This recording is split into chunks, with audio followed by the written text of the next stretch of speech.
Ya, assalamualaikum warahmatullahi wabarakatuh. Waalaikumsalam warahmatullahi wabarakatuh. Baik, untuk memulai pembelajaran kita kali ini, silakan ketua kelas untuk mempersiapkan dan pimpin berdoa.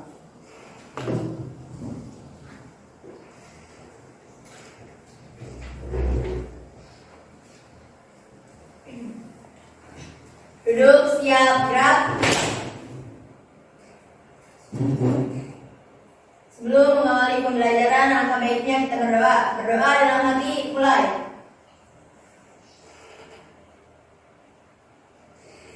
Cukup. Istirahat tempat, gerak. Assalamualaikum warahmatullahi wabarakatuh. Waalaikumsalam warahmatullahi wabarakatuh. Baik, terima kasih kepada Ririn sebagai ketua kelas yang sudah mempersiapkan teman-temannya dan memimpin doa ya. Baik, apa kabar anak-anakku semuanya? Ya, baik. Alhamdulillah. Sudah pada sarapan? Ya, sudah. Sudah. Ini kelihatan mukanya pada tegang-tegang nih. Baru aja pukul 9:30, baru masuk pelajaran ketiga, keempat, harus masih tetap semangat ya? Ya.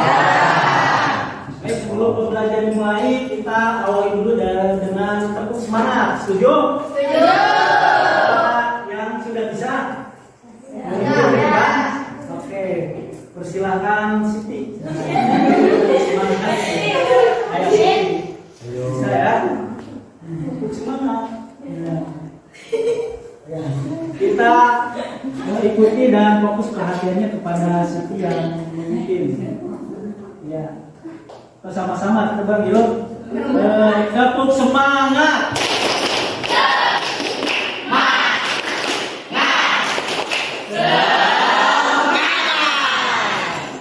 Satu kali lagi ya.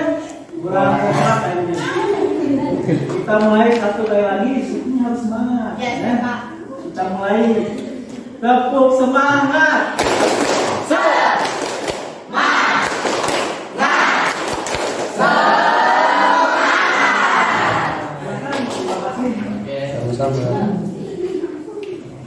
Ya baik anak-anak, alhamdulillah puji syukur senantiasa kita panjatkan kehadirat Allah Subhanahu wa taala karena pada pertemuan kita kali ini masih bisa bertatap muka dalam mata pelajaran pendidikan Pancasila dan Kewarganegaraan ya.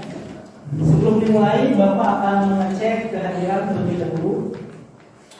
Apakah hari ini ada yang tidak hadir? Hadir semua. Alhamdulillah ya. Sulaiman ada? Ada. Kemudian Roni ada? Ada. Siap. Berarti semuanya hadir ya. Dan kekompakan dan kehadiran semua ini bisa dipertahankan di kemudian hari dan seterusnya. Amin. Baik. Kita masuk ke materi ya. Materi yang akan Bapak sampaikan pada pertemuan ini yaitu tentang sistem dan dinamika demokrasi. Ya, materinya tentang apa? Sistem dan dinamika demokrasi. Sistem dan dinamika demokrasi. Baik, sekarang kita masuk ke tujuan pembelajaran. Ya, nah, tujuan pembelajaran yang akan kita capai pada pertemuan ini sesuai dengan pendekatan 5M ya. Mengamati, menanya, mengumpulkan informasi, mengasosiasi dan mengkomunikasi. Nah, tujuan yang pertama yaitu peserta didik mampu menjelaskan makna dan prinsip demokrasi dengan percaya diri dan komunikatif. Nah, itu tujuan pembelajaran pertama. Kemudian yang kedua, peserta didik mampu menganalisis pentingnya kehidupan berdemokrasi di masyarakat dengan cepat dan teliti. Ya, kemudian tujuan pembelajaran yang ketiga, peserta didik mampu mengevaluasi perilaku yang mendukung tegaknya demokrasi secara kreatif, kritis, dan demokratis. Ya. Dan tujuan yang keempat, mampu menyusun laporan hasil observasi terhadap perilaku yang mendukung dan bertentangan dengan nilai-nilai demokrasi yang ada di lingkungan sekitar. Nah, anak-anak, ini tujuan pembelajaran yang akan kita capai pada pertemuan kali ini, ya. Baik. Tujuannya sudah ada. Bapak ingin bertanya sedikit, kira-kira siapa yang sudah tahu apa sih yang dimaksud dengan demokrasi? Instruksi, transmisi. Siti, silakan. Demokrasi merupakan pemerintah yang berasal dari rakyat, oleh rakyat, dan untuk rakyat. Baik, tepat sekali, kasih tepuk tangan. Ini pasti sudah mengenal semuanya. Demokrasi itu pemerintahan dari rakyat, oleh rakyat, untuk rakyat. Betul, tepat sekali. Nah, kira-kira siapa yang tahu lagi? Berikan contoh penerapan demokrasi dalam lingkungan sehari-hari. Siapa namanya?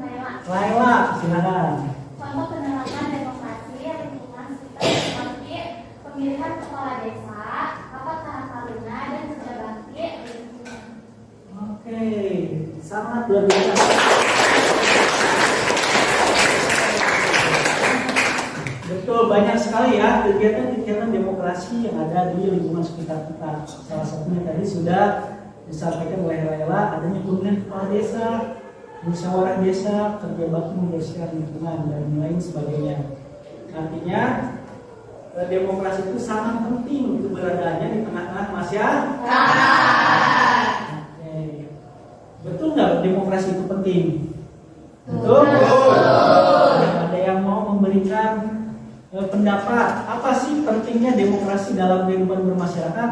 Instruksi, Taruni Dea izin menjawab. Dea, silakan. Karena demokrasi dapat menciptakan sebuah kerukunan, persatuan, dan kebersamaan dalam masyarakat, serta dengan demokrasi juga suatu masalah dapat diselesaikan melalui musyawarah mufakat. Luar biasa. Ya, terima kasih ya. Betul ya. Demokrasi memegang peranan penting dalam lingkungan masyarakat dan mampu menciptakan ikatan persatuan, mampu memberikan solusi-solusi terhadap permasalahan yang terjadi. Wah, ini luar biasa nih ya. Berarti hasil asesmen diagnostik yang beberapa minggu lalu Bapak lakukan itu telah berhasil ya. Baik, kita lanjut ke. Nah, baik, agar kita lebih memberikan motivasi dan memberikan dorongan untuk lebih bisa meningkatkan dan memahami apa itu demokrasi, kita perhatikan tayangan video berikut ya. Diperhatikan, fokus. Kalau ada hal-hal yang penting silahkan dicatat ya. Nanti Bapak minta beberapa dari kalian untuk berkomentar terhadap isi tayangan ini ya. Mudah-mudahan berputar.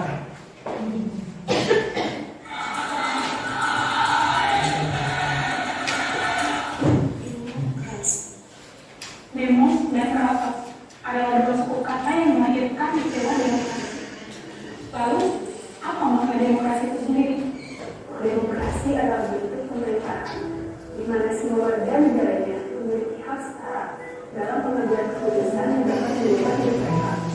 Demokrasi adalah sebuah sistem bernegara yang menjadikan rakyat sebagai aktor utama dalam menentukan dan mengawasi kebijakan. Demokrasi tentang demokrasi nasional. Demokrasi sangat memberikan masyarakat masyarakat Demokrasi dalam akar budaya bukan justru berbagi karena adanya kebiasaan. Demokrasi harus dilandasi rasa kemanusiaan, bukan justru perintah sekali. Demokrasi seharusnya untuk kesejahteraan rakyat, bukan hanya untuk kenikmatan pejabat. Demokrasi bukan hanya penguasa dan birokrasi yang kuat, tapi rakyat yang bebas dan berserikat. Apa nih dia?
disebut demokrasi. Jika semua sibuk menunggu kemenangan, demokrasi tak lebih sekedar barang dagangan. Demokrasi hanya teman yang indah diangan, namun kontradiksi dalam kenyataan. Demokrasi ibarat puisi tak bermanfaat, manis cocok, namun getir dirasa. Esensi demokrasi telah hilang, bahkan tenggelam dimakan zaman. Oke, cukup ya. Nah, tadi kita sudah melihat tayangan mengenai mungkin gambaran bagaimana penerapan demokrasi di negara kita Cina. Ya. Di satu sisi tadi demokrasi itu memberikan sebuah landasan bagi kita dalam kehidupan berbangsa dan bernegara. Di sisi lain tidak jarang ada perilaku dan tindakan masyarakat yang keluar dari nilai demokrasi dan berkuasa sesuka hati. Nah, itu mungkin beberapa amanat yang disampaikan dalam video tersebut. Ya. Baik, silakan kira-kira siapa yang mau mencoba mengomentari isi video. Siapa itu namanya? Memberi Patadani. Oke, biar lebih semangat berdiri. Demokrasi merupakan suatu kesetaraan atau persamaan setiap hak orang lain tanpa memandang latar belakang pendidikan, ekonomi, sosial maupun budaya. Luar biasa.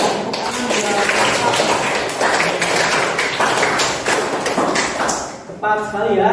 Terima kasih Rifa bahwa benar ya demokrasi itu menjadi pedoman dan landasan kita terutama untuk menciptakan kesetaraan dan persamaan semua di kalangan manusia tanpa melihat latar belakang apapun. Tuh ya. Mungkin yang taruninya siapa yang mau mencoba mengomentari? Dulu berdiri sekarang. Dulu. Demokrasi harus memiliki tujuan untuk kesejahteraan rakyat dan kemajuan bangsa dan negara, bukan untuk memperjuangkan kepentingan para pejabat. Luar biasa sekali. Yang disampaikan dulu karena tadi prinsipnya demokrasi itu pemerintahan yang berasal dari rakyat, oleh rakyat, dan untuk rakyat. Jadi segala sesuatu yang berhubungan demokrasi berorientasi pada kepentingan dan kesejahteraan rakyat, bukan untuk kepentingan kelompok tertentu. Baik, terima kasih ya yang sudah mengetahui.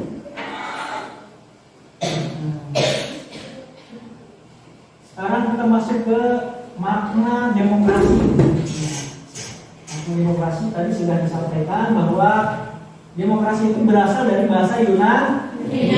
Nah, dari kata demos yang berarti rakyat dan kratos yang berarti kekuasaan. Nah, jadi konsep demokrasi sudah dipastikan adalah kekuasaan rakyat. Ini sesuai dengan Undang-Undang Dasar Negara Republik Indonesia tahun 1945 bahwa kedaulatan tertinggi berada di tangan rakyat ya, dan dilaksanakan berdasarkan undang-undang. Nah, demokrasi sendiri mengandung 3 makna penting. Tadi yang pertama pemerintahan dari rakyat, ya. Nah, di sini memiliki makna bahwa rakyat menerima, ya, rakyat menyetujui terhadap pemerintahan yang sedang berkuasa. Nah, kita ada yang namanya proses pemilu, pemilihan umum, ada pilkada, pemilihan kepala desa, pemilihan kepala daerah. Nah, proses pemilihan tersebut tentunya untuk memilih calon-calon terbaik yang ada di masyarakat untuk memiliki jabatan tersebut. Kemudian makna yang kedua, pemerintahan oleh rakyat. Nah, di sini sudah jelas bahwa pemerintahan yang berkuasa itu bekerja atas nama rakyat dan rakyat sendiri sebagai pengawasan atau kedaulatan tertinggi. Oke, dan yang terakhir ada yang namanya pemerintahan untuk rakyat. Pemerintahan untuk rakyat. Oh, pemerintahan untuk rakyat.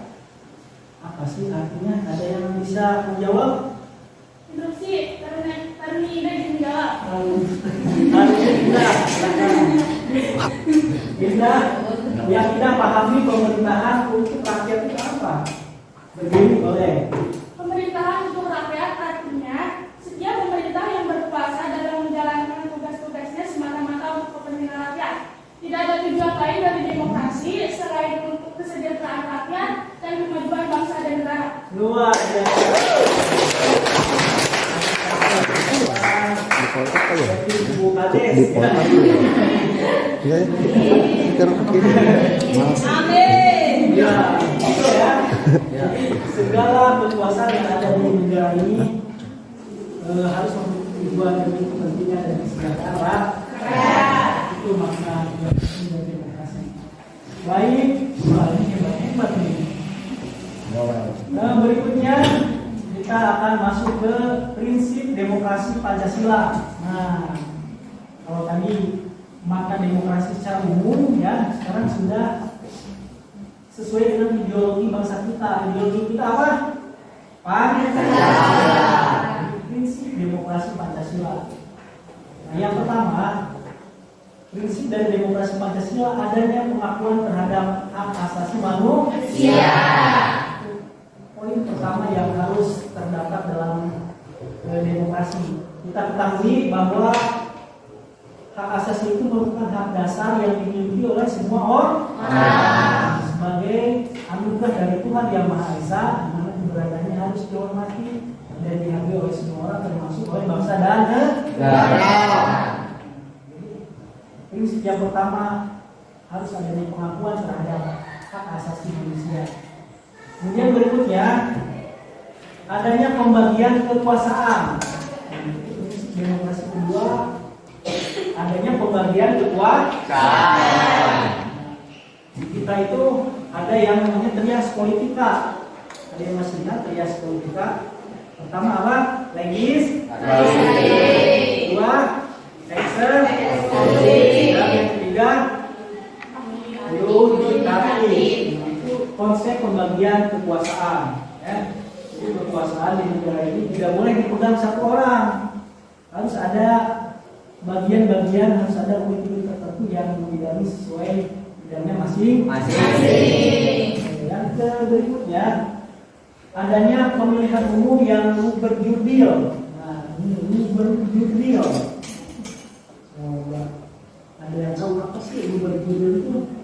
Ya, terbisannya jadi Soalnya silakan. Pemilihan umum yang langsung, umum, bebas, rahasia, jujur dan adil. Pelaksanaan pemilu harus menjamin kebebasan dan kerahasiaan seseorang dalam menentukan pilihannya. Luar biasa. Itu asas pemilu kita ya. Berjudil. Coba kita ulangi bersama. Berjudil. L-nya apa? Langsung. U-nya B-nya bebas. L-nya rahasia. Jurnya Dilnya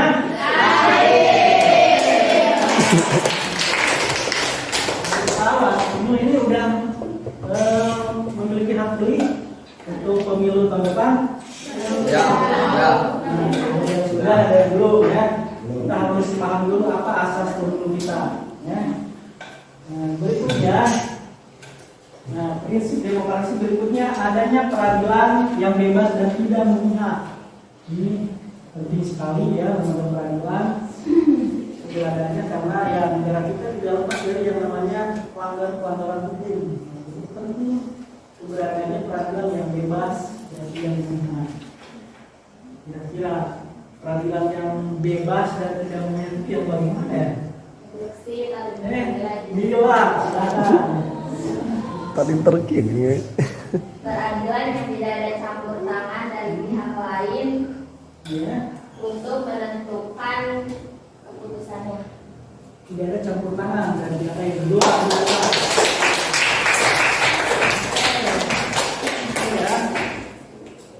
Jadi dalam memutuskan perkara di persidangan atau di peradilan itu harus terbebas dari campur tangan ataupun intervensi dari pihak lain, benar-benar sesuai dengan asas peradilan yang berlaku. Oke, sudah 4, yang 5. Nah, adanya kebebasan pers. Nah, ini penting sekali ya. Di negara yang demokratis, pers harus mendapat jaminan luar biasa, ya. Karena pers sendiri memiliki peranan penting. Kira-kira ada yang tahu apa peran penting dari pers di negara kita? Pers itu sebagai lembaga apa? Ya, siap jawab. Iya, silakan.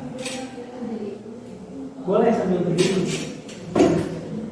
Peran pers dalam kehidupan demokrasi antara lain memberikan pengawasan dan kontrol sosial terhadap jalannya pemerintahan dan juga berperan sebagai pembentuk opini publik. Oke, pertanyaan ya.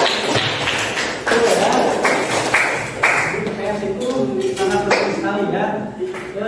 Bapak cerita dulu, bukan cerita ya. Ada pengalaman ketika ada yang tahu kasus Ferdi Sambo, ada?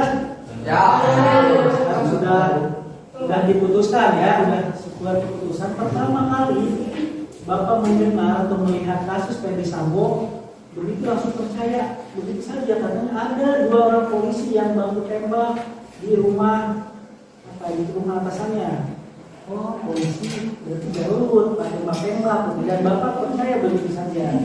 Tapi karena kekuatan pers, ya, kekuatan independensi pers yang menguat, kan? Oh, ternyata bukan tembak-tembak, tapi ditembak. Ada unsur kesengajaan, ada kejahatan yang direncanakan. Nah, di situ pemikiran kita terbuka bahwa wah, kalau tidak ada pers yang memberitakan, ya masyarakat akan percaya begitu saja. Jadi di sini peran pers begitu penting ya, sebagai tadi pengendali sosial, kontrol sosial, juga sebagai pembentuk opini publik. Oke, lanjut. Berikutnya ada sistem multipartai. Nah, ini prinsip berikutnya, sistem multipartai. Multi itu apa tuh multi? Multi talent, ada penari. Mau itu banyak. Nah, berarti sistem banyak partai. Di kita partainya banyak ya, karena dilandasi oleh kemerdekaan berserikat dan berkumpul. Nanti kita masih menunggu berapa buah partai yang akan ikut dalam kontes pemilu 2024 ke depan. Ya. Dan yang terakhir, dari prinsip demokrasi adanya pemerintahan yang berkonstitusional. Artinya adanya pemerintahan yang dibatasi oleh undang-undang.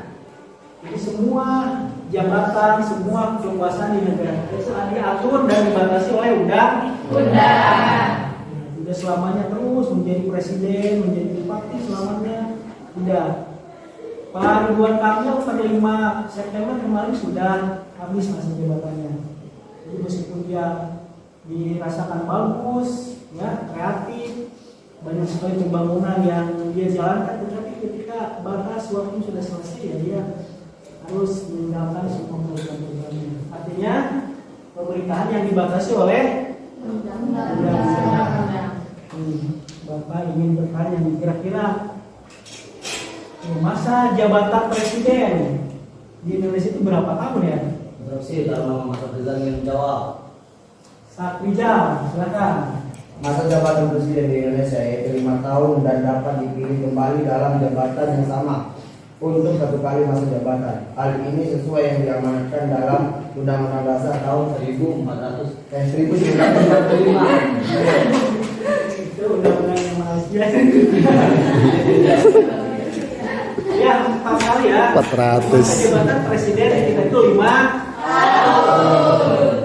Dan boleh dipilih kembali untuk jabatan yang sama.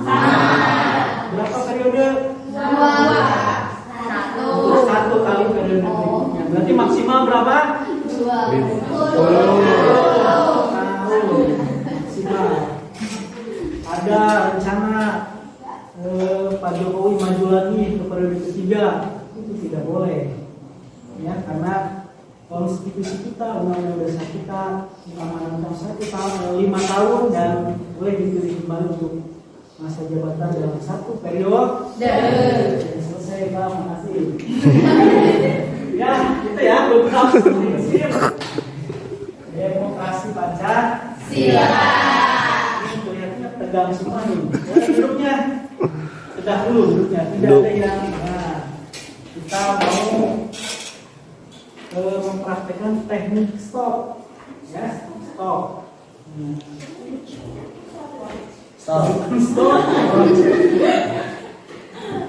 Jadi stop itu sebuah teknik agar kita menjadi rileks dan kembali pikir kita fokus, ya. Dan kita mulai pejamkan matanya. Hilangkan semua pikiran yang ada. BB belum dicet, simpan dulu.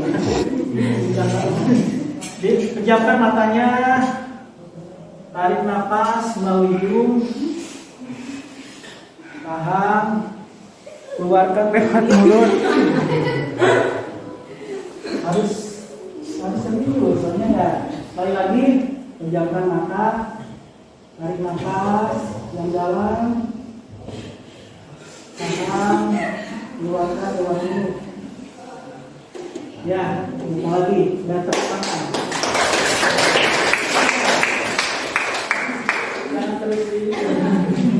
Baik, udah fokus ya.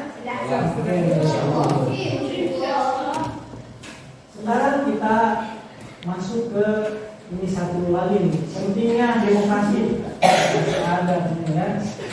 Pertama, demokrasi itu akan menjamin hak-hak dasar masyarakat, ya. Hak-hak dasar masyarakat. Hak-hak utama, hak-hak pokok yang harus dimiliki oleh masyarakat. Coba berikan contoh, apa sih hak dasar masyarakat itu? Misalnya apa? Diskusi, menjawab. Alicia ya? Ya. Alicia, silakan. Hak dasar kepada masyarakat, misalnya hak atas rasa aman, hak atas jaminan kesehatan, hak mendapatkan pendidikan, dan hak mendapatkan pekerjaan serta penghasilan. Oke, luar biasa. Ya, hak dasar itu hak-hak pokok ya, seperti hak rasa aman, hak untuk bekerja, mendapatkan penghasilan, dan lain sebagainya. Nah, peran penting demokrasi berikutnya akan meningkatkan kerjasama, rasa kesatuan dan persatuan dalam masyarakat. Nah, tadi sudah dibahas, dengan adanya demokrasi maka akan tercipta sebuah ikatan dalam masyarakat. Berikutnya akan mengedepankan musyawarah dalam setiap penyelesaian masalah. Kemudian tadi sempat disinggung bahwa dengan demokrasi kita akan menemukan solusi-solusi dari permasalahan yang dihadapi. Tentunya mengedepankan musyawarah, ya, musyawarah untuk mufakat.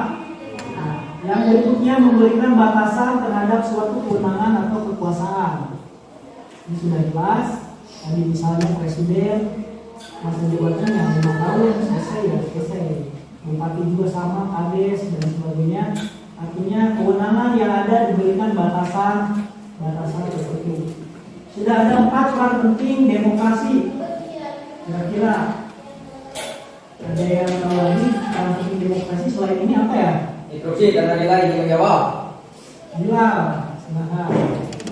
Demokrasi akan mendorong peran dan partisipasi masyarakat dalam pengambilan kebijakan. Masyarakat bisa ikut serta baik dalam perencanaan, pengambilan kebijakan, pelaksanaan maupun pada tahap evaluasi kebijakan. Sudah. Luar biasa.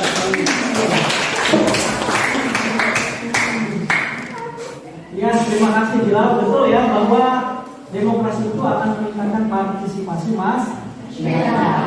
Jadi kita sebagai masyarakat jangan hanya menerima kebijakan saja. Kita di situ dituntut untuk dalam tahap perencanaan, memberikan masukan, tulisan maupun tulisan, dalam pelaksanaan dengan jelas, dan jangan lupa kebijakan perlu kita evaluasi, perlu kita kontrol sejauh mana pencapaiannya. Ya, misalnya di desa ada anggaran perbaikan jalan, itu sebagai masyarakat harus melihat betul nggak dalam tersebut untuk perbaikan jalan. Oh, sampai sekarang belum dipakai juga, uangnya kemana? Nah, adanya kontrolnya, adanya evaluasi dari kita sebagai masyarakat. Kita masuk ke tugas kelompok. Ada tugas kelompok. Bapak kasih waktu 5 menit untuk duduk berdasarkan kelompoknya. Silakan. Ada 3 kelompok, kelompok 1, 2, 3, silakan.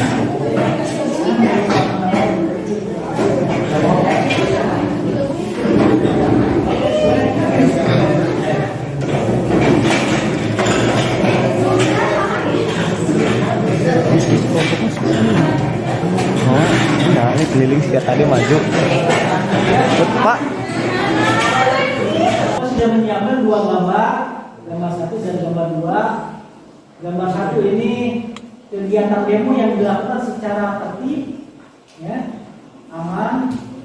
Nah, yang kedua ada demo yang rusuh. Di sini ada tembakan gas air mata dari kepolisian, ada mahasiswa warga yang lempar batu dan sebagainya. Nah, di sini ada 2 gambar yang kontradiksi atau bertentangan, ya. Kemudian untuk kelompok 2 ini berhubungan dengan kebebasan berpendapat, ya. Ini lihat ada orang yang sedang bermain media sosial. Zaman sekarang media sosial, media sosial sudah menjadi kebutuhan dasar, ya. Kalau yang bisa nggak sehari tidak melihat IG atau TikTok, ini tentunya menjadi media kita untuk berekspresi, berinovasi, berkomunikasi gimana lebih luas, ya. Nah, tapi lihat nomor 2 di sini tidak jarang ada pihak-pihak tertentu yang berbuat hal yang kurang baik dalam kebebasan bermedia sosial. Ada berita hoax, ujaran kebencian, provokasi dan lain-lain banyak, ya. Nah, ini juga menjadi bahan analisis kalian dari kelompok 2, ya. Ini kelompok 3 ini tentang pilkada. Nah, pilkada serentak. Kita ketahui ya tadi pilkada bagian dari penerapan nilai demokrasi harus ada, ya. Karena tadi demokrasi pemerintahan berasal dari rakyat, ya, harus melibatkan kita sebagai rakyat dalam pemilihan kepala daerah. Tapi di sisi lain nih ada konflik pilkada. Ini gambarnya apa ini? Bakar. Nah, kebakaran atau dibakar? Dibakar. Ya. Tidak jarang pilkada menyebabkan konflik antar pendukung. Nah, itu untuk kelompok 1, 2, dan 3. Tugasnya tadi kalian menganalisis dan memberikan argumen. Yang pertama, apakah dalam gambar tersebut menunjukkan adanya penerapan prinsip demokrasi? Nah, analisis betul nggak bahwa itu sesuai prinsip demokrasi bisa demo? Ya, sesuai, ya. Kemudian yang kedua, apakah pada gambar tersebut ada bentuk pelanggaran terhadap norma atau hukum? Dan yang ketiga, upaya apa yang harus dilakukan agar pelaksanaan tersebut tidak keluar dari nilai atau prinsip demokrasi? Bisa dipahami? Ya. Baik, Bapak kasih waktu 15 menit untuk melakukan diskusi dan analisa terhadap permasalahan yang ada. Silakan. Boleh mencari sumber dari internet, boleh, ataupun dari bahan-bahan yang sudah kalian miliki. Ya, silakan.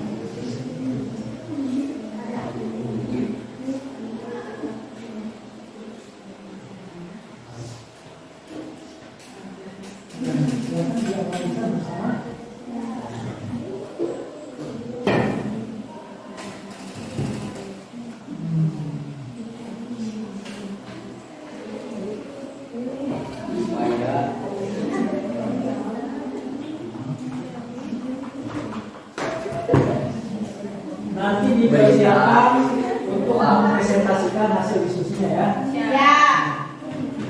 Nanti setiap kelompok melakukan presentasi di depan. Ya.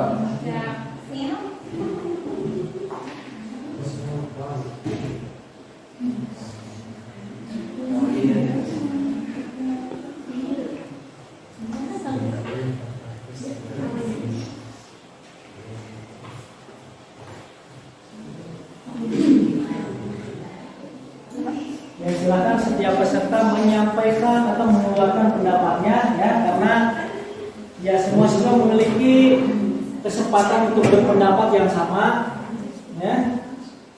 Kemudian nanti sesuai kesepakatan mungkin ambil pendapat atau gagasan yang terbaik yang akan menjadi gagasan hasil diskusi kelompok.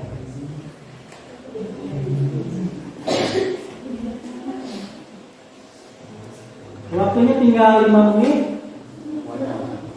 Ini kelompok 2 sudah sampai mana? Dari setengah. Ya. Kelompok 3 sudah selesai? Sudah.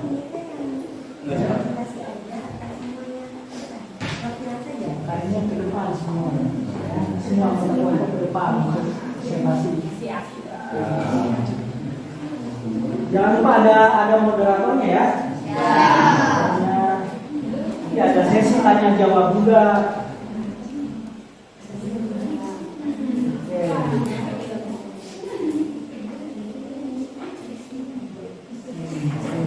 Ini dulu ya.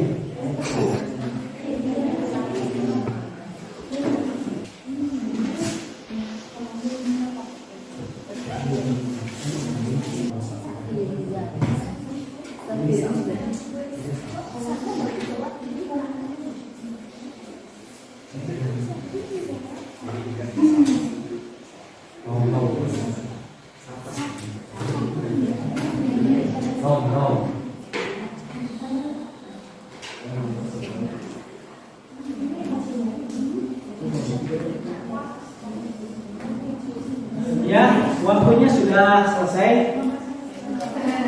Oke, sekarang kita akan melakukan presentasi kelompok. Satu maju pertama, kedua mana?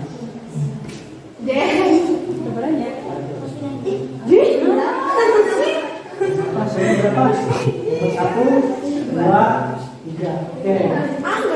Kelompok 1 presentasi pertama, ya. Jadi kelompok 3 presentasi kedua, dan kelompok 2 presentasi ketiga. Silakan. Kita kasih tepuk tangan untuk kelompok. Waalaikumsalam warahmatullahi wabarakatuh.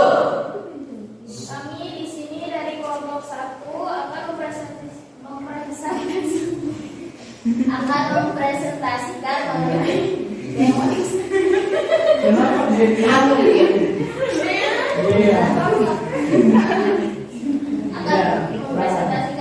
demonstrasi.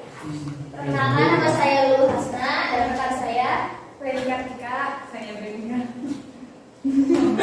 Dan Aini Tinalia. Kita Ramadan.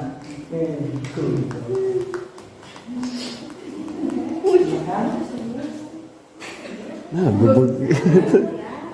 Di sini kita akan mempresentasikan tentang demonstrasi. Unjuk rasa atau demonstrasi adalah sebuah gerakan protes yang dilakukan sekumpulan orang di hadapan umum. Unjuk rasa atau demonstrasi merupakan contoh penerapan prinsip dan nilai-nilai demokrasi. Demokrasi sendiri memiliki fungsi, yaitu pertama, menyadarkan masyarakat terhadap isu-isu yang sedang terjadi. Kedua, sebagai bentuk kontrol dan pengawasan masyarakat terhadap pemerintah yang sedang berkuasa. Tiga, mendorong pemerintah meninjau kembali kebijakan yang merugikan masyarakat. Akan tetapi, sering terjadi pelanggaran dalam demonstrasi, seperti dilakukan secara anarkis dan penuh kekerasan, serta adanya pengerusuhan terhadap fasilitas umum. Baik, ada yang ingin ditanyakan? Instruksi, Taruh Indonesia izin bertanya. Menurut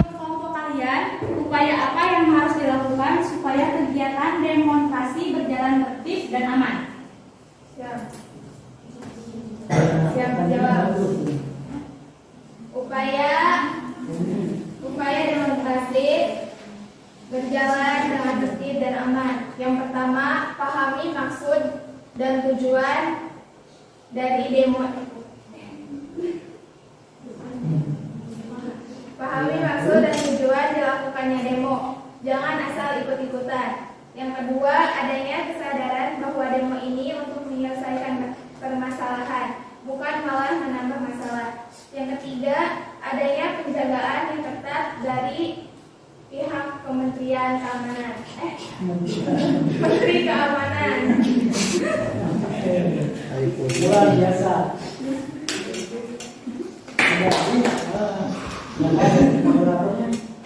Sekian presentasi dari kami. Wassalamualaikum warahmatullahi wabarakatuh. Waalaikumsalam.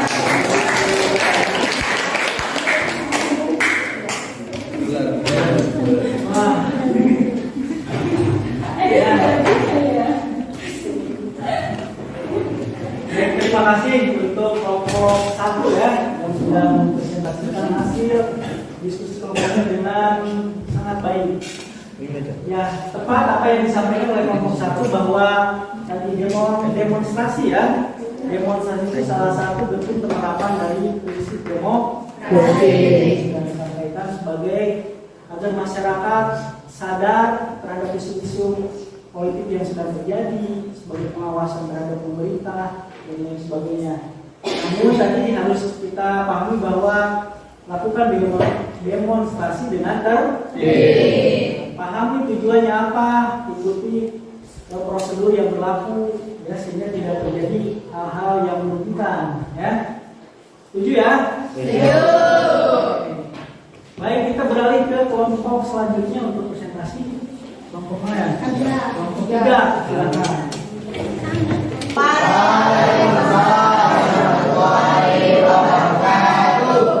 Perkenalkan, kami dari kelompok 3 akan mempresentasikan konflik pilkada. Perkenalkan, nama saya Nabila Rizani dan teman saya saya Tia Melia, Diri Mustika, Muhammad Samarita, Rodi Saputra, Prasetyo, Daiman.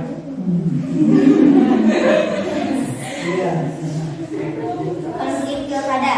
Pemilihan kepala daerah merupakan penerapan prinsip dan nilai-nilai demokrasi. Hal tersebut mendorong partisipasi aktif masyarakat dalam memilih dan menentukan perwakilannya yang akan menduduki jabatan pemerintahan. Proses pemilihan kepala daerah secara langsung merupakan ciri Indonesia sebagai negara yang demokrasi.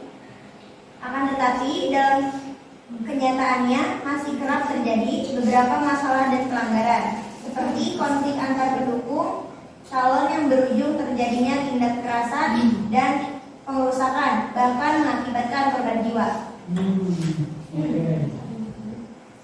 Baik, ada yang bisa ditanyakan? Kemudian izin bertanya, mengapa pelaksanaan pilkada hampir di setiap daerah selalu terjadi konflik? Apakah hal tersebut melanggar nilai-nilai demokrasi? Penyebab terjadinya konflik. Izin menjawab. Penyebab terjadinya konflik dalam pelaksanaan pilkada: 1. Adanya kecurangan dalam pelaksanaan pilkada. 2. Ketidakpuasan pendukung calon terhadap hasil pemilihan. 3. Adanya provokasi yang dilakukan oleh pihak tertentu. 4. Kurangnya keterbukaan dari para petugas yang membuat masyarakat merasa tidak adil. Ya, sudah cukup. Sekian presentasi dari kelompok kami, kurang lebihnya mohon dimaafkan. Wabillahi hidayah. Assalamualaikum warahmatullahi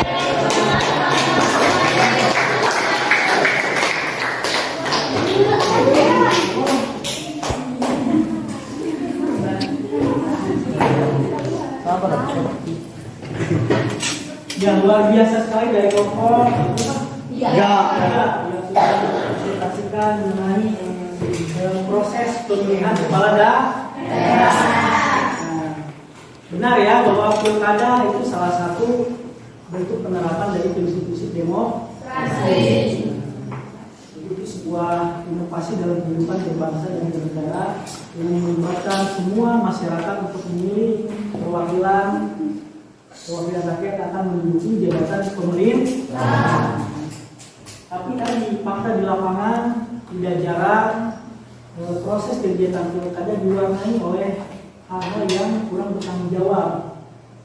Ya, ada rasa ketidakpuasan dari salah satu pendukung dan kalah terutama ya.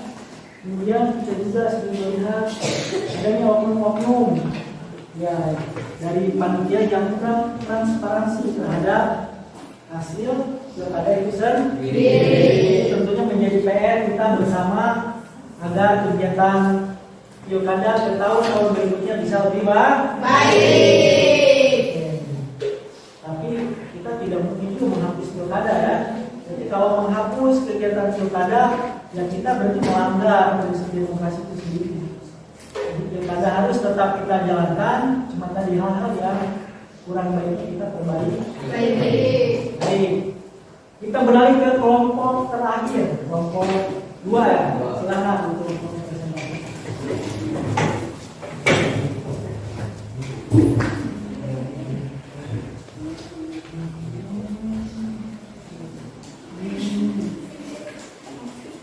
Ya, siapa moderatornya? Kesia. Assalamualaikum warahmatullahi wabarakatuh.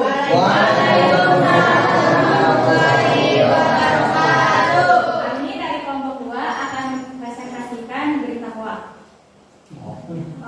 Sebelumnya perkenalkan, nama saya Kesia Melia dan rekan saya Muhammad Ibn Adnani. Muhammad Ibn Adnani. Saya Nafil Hilal bin Ramdhani.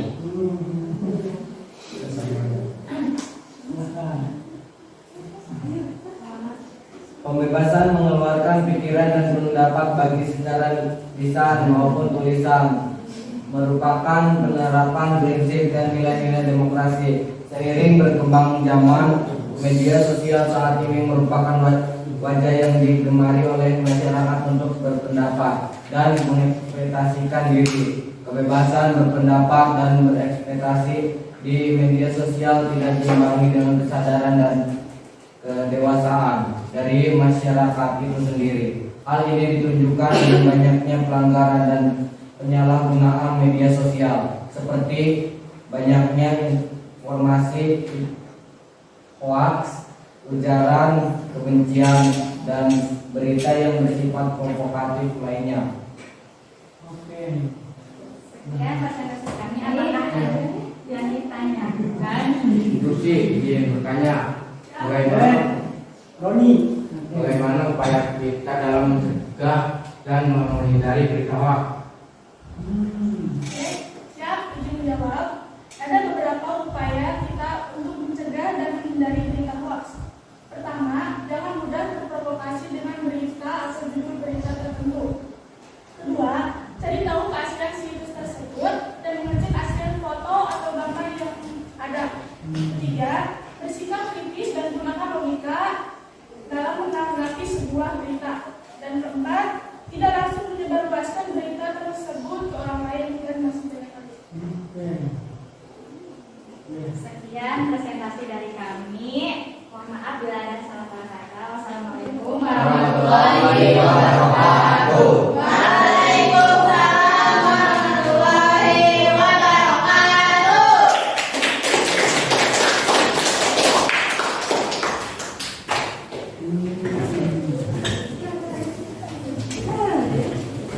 Ya, terima kasih kepada kelompok 2 ya, kelompok 2 yang sudah mempresentasikan mengenai penerapan prinsip demokrasi khususnya dalam kebebasan berpendapat ya.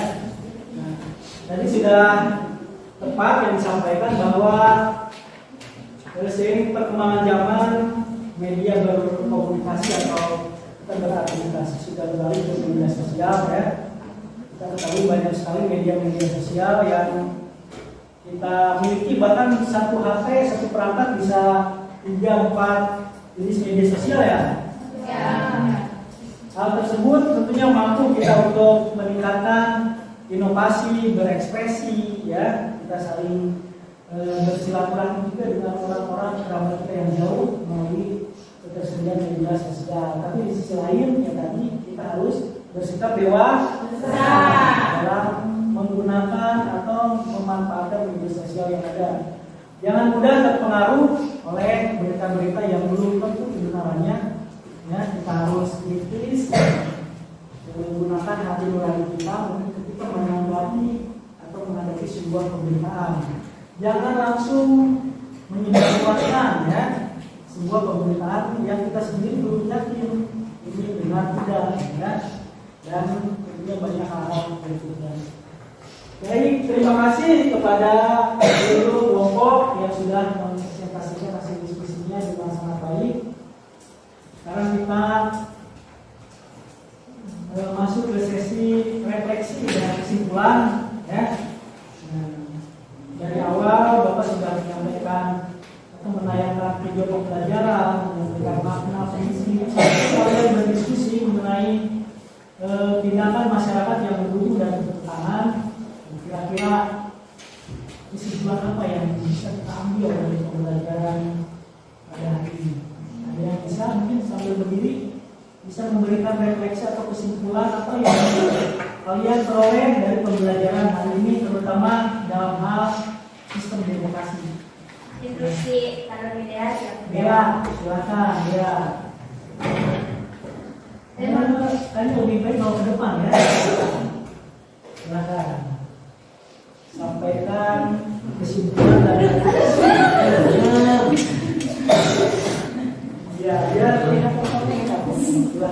Kesimpulannya adalah demokrasi adalah sebuah pemerintahan di mana semua warga negaranya memiliki hak yang sama untuk berpartisipasi baik secara langsung maupun melalui lembaga yang dipilihnya dalam bentuk untuk mencapai sebuah keadilan dan kesejahteraan bersama.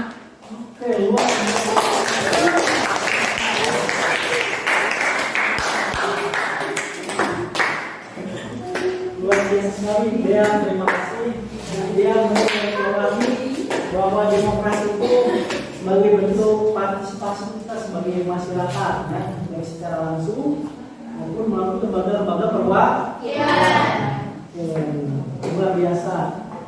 Ada lagi yang mau memberikan kesimpulan atau refleksi pembelajaran ini? Ya, Pak, silakan. Mau memberikan refleksi ya? Oke, Pak. Ini perwakilan tipis. Kesimpulannya, penerapan prinsip dan nilai-nilai demokrasi sangat penting dalam berbagai aspek kehidupan. Demokrasi perlu adanya peran dan kepedulian dari semua pihak, termasuk kita sebagai generasi muda. Penerus bangsa tetap kawal jalannya demokrasi di negara kita, supaya demokrasi tidak hanya sebagai hiasan negeri atau tenggelam di makan zaman. Luar biasa sekali.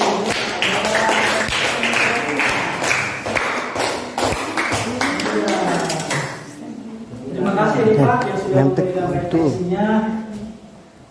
Kata Ipan, demokrasi itu harus kawal, harus kita awasi ya. Jadi kita sebagai masyarakat memiliki kewajiban untuk terus mengawal jalannya demokrasi. Agar ya tadi demokrasi memiliki tujuan demi kepentingan bersama, bukan sebagai alat kelompok tertentu saja. Baru dua, kalau dua itu biasanya bahaya, tiga ya. Ada yang mau memberikan kesimpulan lagi? Kesimpulan. Iya, silakan. Iya. Dikasih jalan dua. Ini akan memberikan kesimpulan dari segala kesimpulan. Kebebasan yang diberikan kepada setiap orang sebagai penerapan prinsip demokrasi harus bisa dipertanggungjawabkan dan dijalankan sesuai dengan peraturan yang berlaku. Jangan sampai kebebasan yang dimiliki malah kebablasan dan lari tanpa kendali. Luar biasa.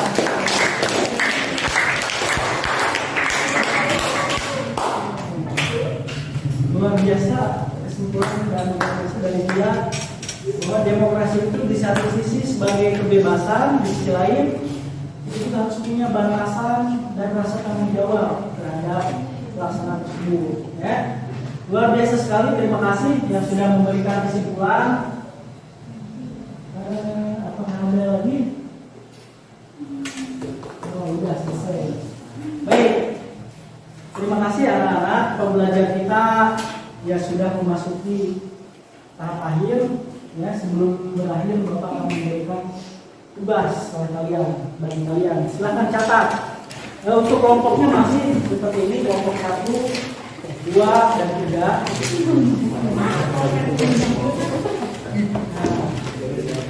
Tugasnya, kalau tadi kita menganalisis sebuah artikel atau sebuah gambar mengenai penerapan demokrasi, sekarang kalian tugasnya melakukan observasi. Tulis melakukan observasi terhadap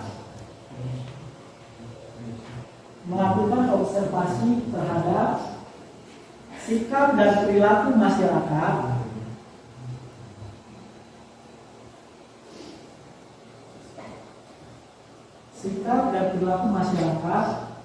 di lingkungan sekitar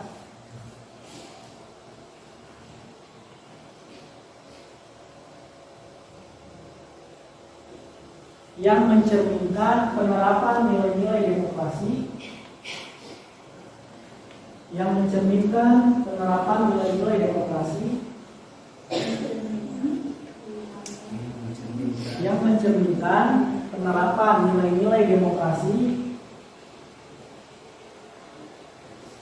dan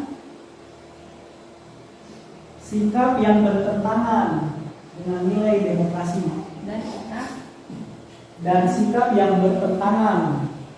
nilai demokrasi.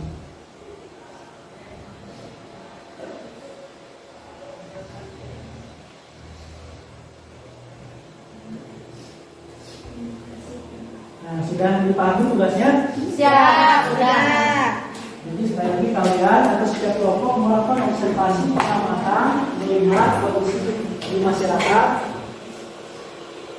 Kalau kalian mengobservasi tindakan atau sikap-sikap masyarakat yang mencerminkan itu sesuai dengan nilai demokrasi, dan juga mengobservasi perilaku atau tindakan masyarakat yang keluar atau melanggar nilai demokrasi.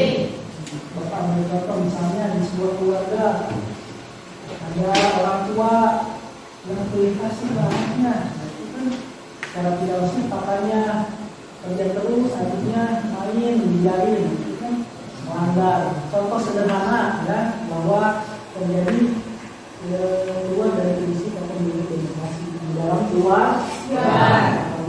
Nah, untuk tugas ini Bapak kasih kebebasan kalian dibentuk dalam bentuk apa, mau berbentuk kayak PowerPoint boleh, mau dalam bentuk makalah boleh, mau dalam bentuk apa sih ini video, silakan. Ya, jadi Bapak memberikan kebebasan mengenai hasil tugas atau produk yang kalian akan buat. Tapi yang nggak boleh yang tidak mengerjakan itu ya, harus mengerjakan, tapi untuk jenis produknya silakan bebas. Kalian berekspresi dan sesuai edukasi kelompoknya. Baik, ada pertanyaan sebelum pembelajaran kita akhiri? Kalau tidak ada, terima kasih atas pembelajaran hari ini. Mudah-mudahan membawa manfaat dan keberkahan bagi kita semua. Kemudian mudah-mudahan kalian tidak merasa puas terhadap materi yang sudah Bapak sampaikan dan kalian bahas, sehingga kalian ada upaya untuk mencari sumber-sumber dari informasi-informasi di waktu dan kesempatan yang lain. Baik, terima kasih atas perhatiannya. Mohon maaf apabila ada hal yang kurang berkenan. Assalamualaikum warahmatullahi wabarakatuh. Waalaikumsalam warahmatullahi wabarakatuh. Silakan ketua kelasnya diberi saja. Duduk, siap, gerak. Sebelum mengakhiri pembelajaran, alangkah baiknya kita berdoa. Berdoa dalam hati, mulai.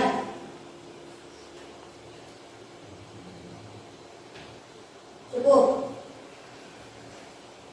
Istirahat tempat, gerak.